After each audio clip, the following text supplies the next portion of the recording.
For the last 100 years in the United States, the medical theater has been completely monopolized and controlled by the MDs and the pharmaceutical companies.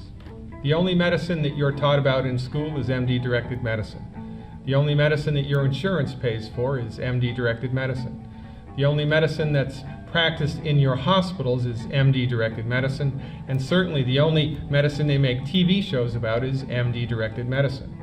But MD-directed medicine is just one small piece of the greater pie of medical science. This is squamous cell carcinoma. This is 5 days after an alkaline diet and administering alkalizing compounds to the surface. He was also test positive for MRSA, which has no known antibiotic to treat. They believe, wrongfully, that it is contagious. This problem was resolved in less than 5 days. 15 years of skin problems. Tried every kind of dermatology prescription. Look at the blood. These are all white blood cells. They're called neutrophils. If she had gone to the doctor, they would have diagnosed her with neutrophilic leukemia. The white blood count's high.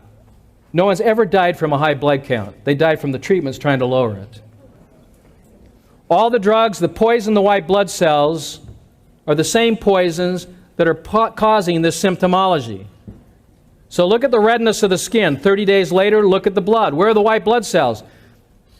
White blood cells are garbage collectors. They're not an army of soldiers going out to war trying to destroy some invading microorganism. There's no infection. Infection is just another scientific illusion. Steve Birdsall, diagnosed with metastatic cancer. Here's the blood.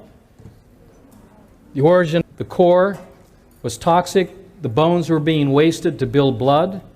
This was the scan using PET scan technology. Cancers in the lung, clavicle, down the spinal column, in the pelvis, the heart. This is 90 days after an alkaline lifestyle and diet.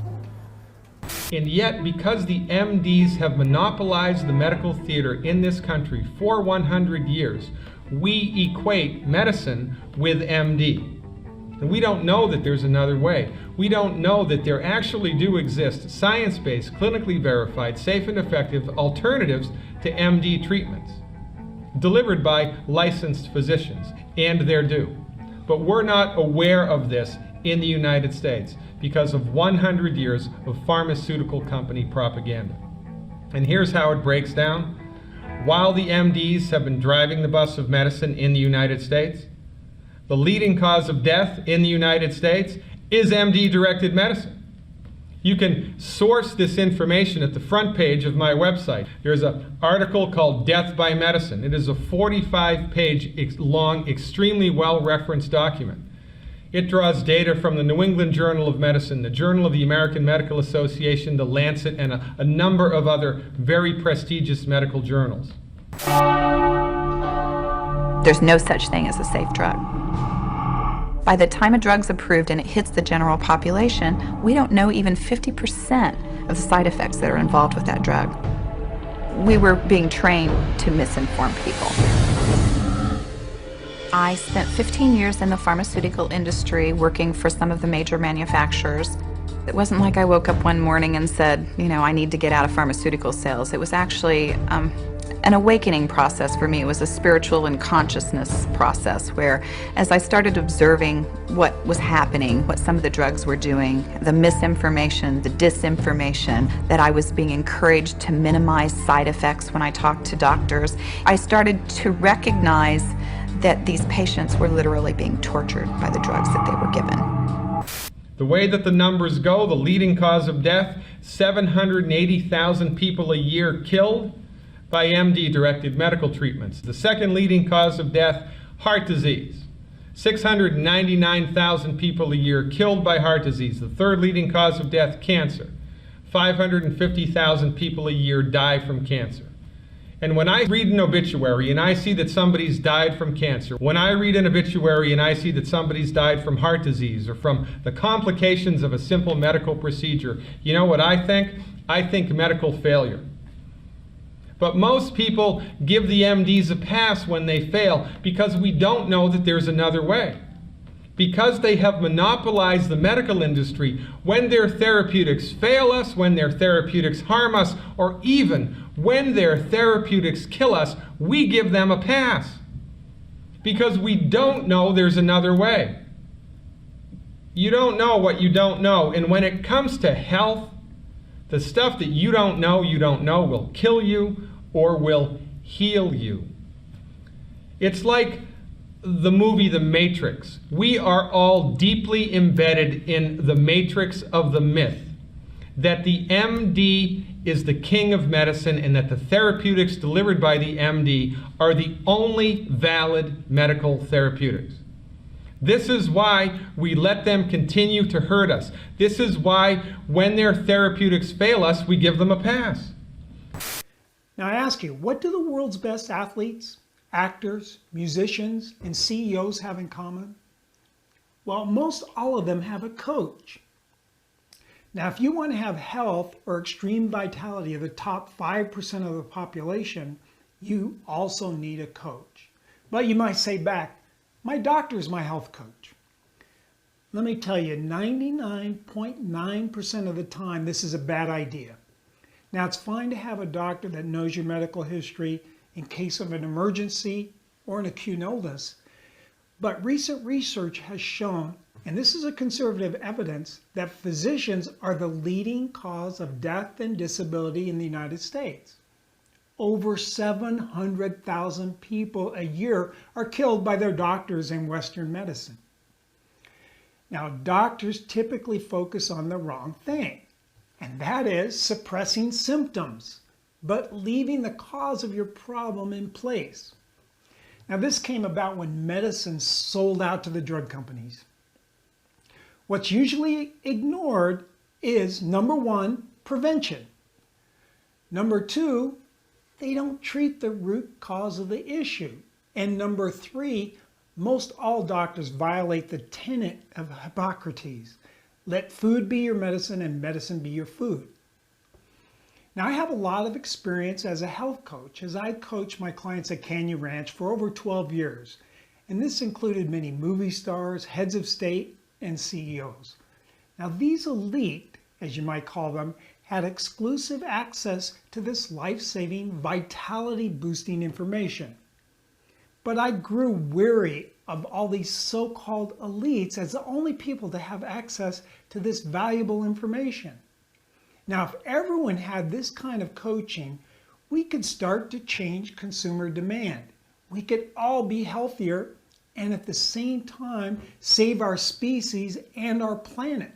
We have thrown $1 trillion of money into cancer research. Who have we given it to? The acupuncturists, the chiropractors, the naturopaths, the Ayurvedic medical practitioners, the traditional Chinese medical practitioners? No. We have given it to the MDs exclusively, and they have failed us. After $1 trillion of research money, cancer rates have remained unchanged. After $25 billion of cholesterol-lowering statin drugs a year, the heart disease rates are unchanged. And yet, while we let the MDs direct our health care, arthritis increases, high blood pressure increases, fibromyalgia increases, Alzheimer's rises from obscurity to the 6th leading cause of death, and 1 out of 80 kids now are born autistic. And we give the MDs a pass. My name is Gwen Olson, and I am the author of Confessions of an RX Drug Pusher. I'm a 15-year veteran of the pharmaceutical industry, and I left in the year 2000. And what I would like to do today is I would like to dispel the myth that the pharmaceutical industry is in the business of health and healing. Because in fact, what the pharmaceutical industry is in the business of doing is disease maintenance and symptoms management. They are not in the business to cure cancer, to cure Alzheimer's, to cure heart disease, because if they were, they would be in the business of putting themselves out of business. And that in fact doesn't make sense. In fact, there is no theory behind what I'm telling you. It's all provable. And what I'm saying is provable is that the pharmaceutical industry doesn't want to cure people. The reason that we have a healthcare crisis in the United States is because we go to the MDs with a chronic health condition. 4 out of 5 adults in this country are supposed to be on chemicals if you believe Big Pharma, or if you believe the FDA, which says these are perfectly safe. 4 out of 5 adults. It's so absurd. It is more than unethical, Ed. It is more than illegal. It is a crime against humanity. It's a chemical holocaust that's going on with our adults, our children, our senior citizens today, being told that they must have this chemical and take this chemical for the rest of their life in order to be healthy. It's a crime. It really is a crime. And if there were true justice in our country today, which there isn't, at least not in medicine, if there were true justice, the Department of Justice would be making arrests right now in the FDA, in Big Pharma, in the legislative branch of our government as well. Some of the lawmakers who have been bought off. There would be arrests, there would be wholesale reform, there would be convictions of people responsible for what can only be called murder. That is the killing of our nation's children. It echoes of Nazi Germany medical experiments on children. It really does. And in fact, the lineage of companies goes right back to IG Farben and the medical experimentation on children and prisoners in Nazi Germany. It's the same lack of ethics. It's the same evil mindset. It's the same exploitation of the poor, the victims, the people who have nothing to turn to and no way to defend themselves. It's the exploitation of those people by an industry in this country, the psychiatric and the big pharma collusion, that has one mission, and that is to transform a human child into a profit machine. That's what they do. And they've mastered doing it. Change takes time, and medical students in the medical schools are finally catching on to conflicts of interest from the pharmaceutical companies. Big Pharma's influence on medical students is really big. It's huge, and they're spending a lot of money doing what they can to start to influence young doctors as early as they can. When you look at the amount of money the pharmaceutical industry spends on each doctor every year to promote their products, that number is staggering and comes to $61,000 per doctor per year. That is unbelievable. Right? And they interact, with the sales reps, and the sales reps kind of act like they're a teacher to them, Right. and educate them about the drugs with their drug. Yeah, of course. Well, they wouldn't pay them $10,000 to give a talk if they didn't give a talk that promoted their product, because it's about a business. And they also fund some of their education, and they pay big bucks for speakers. That's They right. sometimes spend like $10,000. They'll You have to keep in mind that the pharmaceutical industry is what? It's a business that's trying to expand and make as much return on investment as it can. And so it starts out as early as it can with the medical students, which is very intelligent, because then they get buddy-buddy with them. Well, a big place where there's a lot of influence has to do with research. And this is where they really need to do something about it, because the doctors read the results of the research that's influenced by the pharmaceutical companies, and they believe it, and they treat us. They treat the patient I'll say, let's rephrase. according to however the research turns out. Let's make it crystal clear. Okay. If a pharmaceutical company funds a study, the doctors or the scientists who are doing the study do a nice job. They do what they can. And then when they finish the study, something happens. They say, thank you very much, doctor, or Mr. PhD, for doing this study. Now we'd like to see your data. Hand it over to us, and we'll take care of the rest. And of course, they're not going to publish something that isn't really showing that their $500 million that they might have spent wasn't a good investment. So what they do is they change around the research to meet whatever positive perspective that they can make. And that's why people like Dr. Marcia Angel from Harvard, who was the chief editor-in-chief of the New England Journal of Medicine, quit her job and came out with several books talking about the conflicts of interest and the low quality of research that's coming across her desk to be published in the New England Journal of Medicine. So when we're looking at all these conflicts between the pharmaceutical industry and the doctors and the hospitals and all the other adjuncts that are connected to that. That's a very important thing to scrutinize, and it needs to come to a stop. We're looking for good information, for information we can trust, that is out there, that's valid. Your MD is completely incapable of helping you recover your health in the face of a chronic health condition. Facts are a stubborn thing. Look around. Everybody in this country is sick. Everybody in this country is suffering. Everybody in this country is beneath the wheel, laboring under the weight of a chronic health condition, taking prescription medicine after prescription medicine, surgery after surgery in order to fix the problem, but the medicines do not fix it. In order for a drug to be approved by the FDA, it must only prove itself efficacious, meaning it's useful, to 5%. So if out of 100 people taking an experimental drug for high blood pressure, for example, if 5 out of 100 have the result of lower blood pressure, that's all the FDA needs to say this is safe for everyone, effective for everyone. The fact is, Ed, most drugs don't work on most people. The vast majority of prescription drugs do not even produce the effects that they are marketed on. Alzheimer's drugs only work on 25 to 30% of people, and when I say work, I mean it just reduces the progression of the symptoms of Alzheimer's. These drugs do nothing to actually reverse Alzheimer's. Drugs that work to lower cholesterol only work on about a third of patients, but they're prescribed to everyone. So the fraudulent science behind the approval of drugs is enormous. Even a prominent medical journal even posted an article in the last few months that admonished one of the largest pharmaceutical companies in our country for falsifying its study results on Vioxx.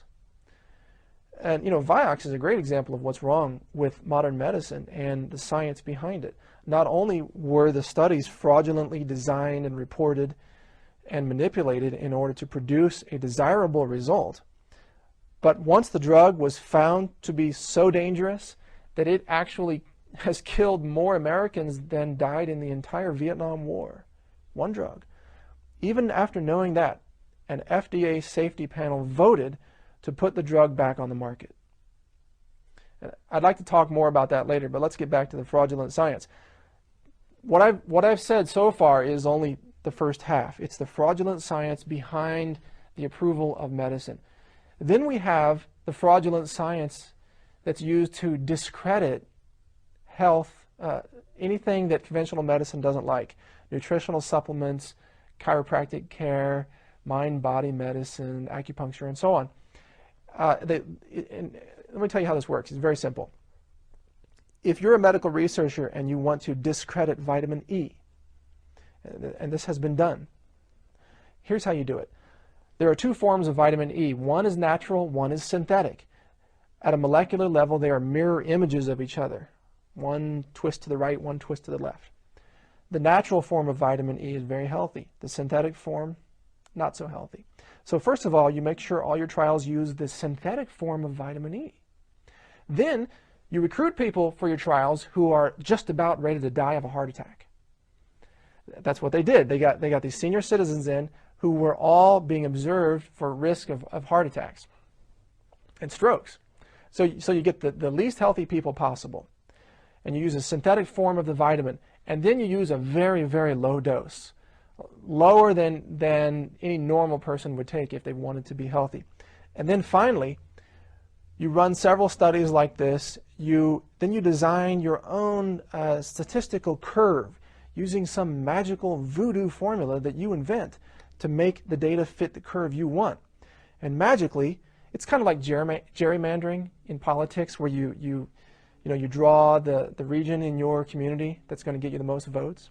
This is done in science all the time. They draw a curve, and everything below the curve gets eliminated from the results. So they draw a curve that eliminates all the positive results. What's left are just the negative results. And then they issue a press release. What do you know? Next thing, USA Today says vitamin E causes heart attacks. Or any other newspaper. And this is what we saw last year.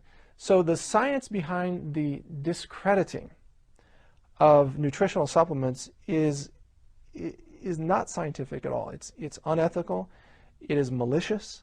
It is done with one purpose, and that is to, again, make prescription drugs look good and make nutritional supplements look bad.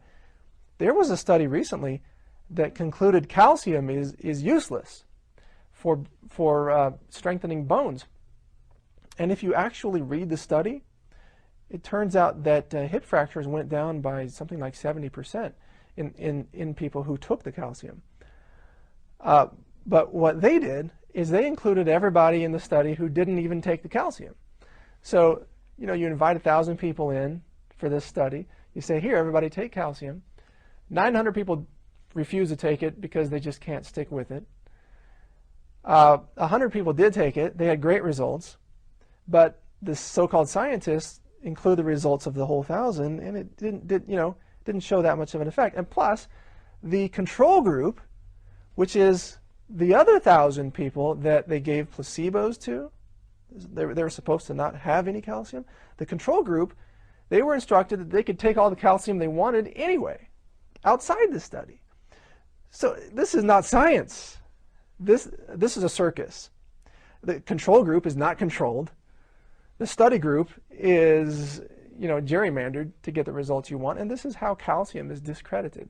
The idea that the conventional medicine would even take the time to discredit calcium just tells you how low this industry has stooped in order to try to promote prescription drugs. I mean, come on, calcium. We would die in 3 minutes without calcium in our bodies. You could not contract your heart muscle without calcium. You couldn't stand up without calcium. You couldn't fire a single neuron in your body without calcium. Conventional medicine says calcium's no good. I don't believe them. Because medical schools don't teach nutrition. All right? Now there's a big wow. It's huge. What more, what has a more powerful effect on our health than what we eat, what we take into our bodies every single day? Those foods and beverages that we eat get broken down and assimilated, separated into their chemical components, their amino acids, the carbohydrates, the oils. These get assimilated into our organs and tissues. These foods become who we are. And yet medical schools say food has no effect on health? We won't even teach it? Are you kidding me? That's censorship. That is censoring the education of doctors. And that's why even Dr. Andrew Weil says of his own colleagues, he says doctors are, quote, nutritionally illiterate. And it's absolutely true. I agree with that statement completely. The average MD gets 1 hour of nutrition in 4 years of medical school. That's not 1 credit hour, Ed. That's 1 hour, like 2 o'clock to 3 o'clock, 1 hour of nutrition. So they don't know nutrition. They can't teach it to the patients. The FDA has outlawed nutritional information on food labels. And now the press. Oh, the press. The press runs on advertising. Where do the advertising dollars come from? Giant food companies, giant pharmaceutical companies. Do you think that has any kind of influence on the content that the press runs? Of course it does. But we don't know there's another way. So we're in pain, we're sick, we're suffering, and we're being taken advantage of by a medical community, a medical monopoly that goes out of its way to tell you the lie that everybody but them is a quack. Everybody but them is a back-of-the-bus, dangerous medical practitioner, even though their therapeutics consistently fail. Just look at the numbers, ladies and gentlemen. Heart disease, cancer, unchanged. Chronic health conditions getting worse and worse. Obesity getting worse and worse. Why? Well, if you listen to your MD, it's your fault. You're too lazy. You have a bad gene. You have the cancer gene. You have the obesity gene, and you do not. The reason that your health is in The crapper is because you have gone to the wrong doctor. You have taken the wrong dog to the hunt. You didn't even know there was another dog in the hunt. You didn't even know you had access to anything but MD-directed medicine, and the MDs like it that way. If you're happy with the current status quo of your health, then God bless you. But if you know in your heart of hearts that there must be a better way, here's the better way. Fire your MD. Fire your MD now and get educated about science-based, clinically verified, non-drug solutions that actually support and promote your body's ability to fix itself. Ladies and gentlemen, I'm Dr. Peter Glidden. You don't know what you're missing.